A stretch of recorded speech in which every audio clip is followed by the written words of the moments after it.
Le Betor, hein, c'est le syndicat CFDT des métiers de l'informatique, du conseil, de l'expertise, de la publicité. Autant dire qu'il y a dans ces champs-là beaucoup de TPE, hein, c'est plus de 30% de nos adhérents.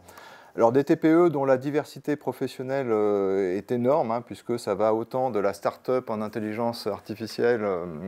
à l'entreprise en expertise sociale, en passant bien sûr par les agences de publicité ou de marketing. Le TPE pour le syndicat Betor Pub, alors c'est beaucoup de choses, c'est beaucoup de, comment dirais-je, de conseils que nous donnons à nos adhérents, des conseils juridiques, des conseils stratégiques, hein, sur la conduite à tenir dans les entreprises face à une direction qui n'a pas forcément les mêmes intérêts que vous, mais le but est d'essayer de les faire converger, hein, c'est parfois un travail pour le moins délicat. Et c'est aussi beaucoup évidemment de dossiers juridiques un peu plus hard, hein, du juridique dur où ça se termine au tribunal, souvent au tribunal des prud'hommes. Nous prenons tous les jours des mesures pour les TPE puisque nous avons beaucoup d'adhérents dits isolés, nous avons beaucoup de petites entreprises. Nous avons mis en place une adresse spéciale Covid avec toutes les questions liées à la situation d'urgence sanitaire. Nous avons évidemment transféré notre boîte vocale et nous avons également organisé des conseils syndicaux, des assemblées générales, etc., dématérialisés, hein, pour que tout le monde puisse y assister, y compris les personnes qui ne bénéficient pas d'heures de délégation pour cela.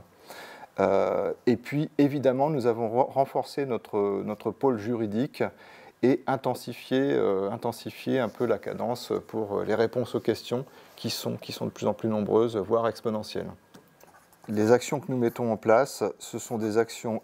essentiellement de suivi, d'accompagnement, de conseil.